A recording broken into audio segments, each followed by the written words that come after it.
begin this hour with some breaking news, and CNN is reporting that a Chinese satellite looking into the mysterious disappearance of that Malaysian Airlines Flight 370 has, quote, observed a suspected crash area at sea. Now, CNN is quoting a Chinese news agency. Flight 370 vanished early Saturday with 239 people on board on a flight between Kuala Lumpur and Beijing. Let's get more now from our colleagues at CNN.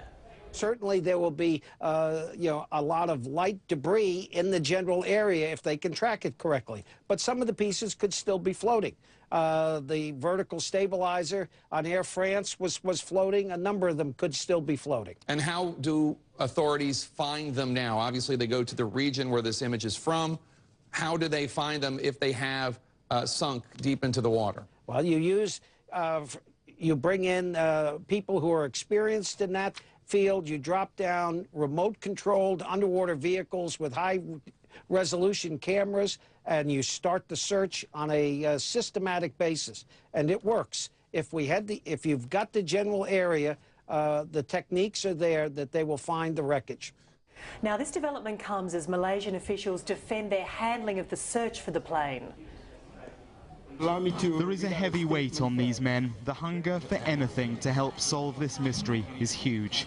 But at their daily briefing, towards the end of 5 days of searching, they had so very little to tell. Each time that passes, I fear that the search and rescue becomes just a search. But we will never give up hope. Those families are simply sitting and waiting. Nowhere is that desire for a lead stronger than here. At sea, 12 countries are now searching an area covering a staggering 27,000 square nautical miles. The east of the Malay Peninsula remains a key focus. On the other side, to the west, 4 zones, A to D in the Straits of Malacca and a 5th, E, in the Andaman Sea, are all being combed.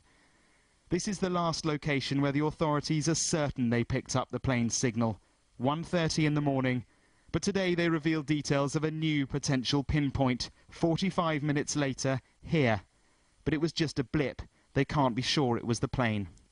And so here at Malaysia's Air Traffic Control HQ, which is now the centre of operations for the search and rescue mission, they're insisting they're doing all they can to find the plane. They say they're not trying to confuse anyone. This, of course, is the place where their last concrete lead came from. It was here that they made that last call to the plane.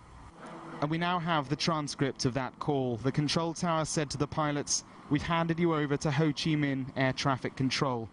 The pilots responded with, "OK, roger, received." That was 1:30. Vietnam never heard from them.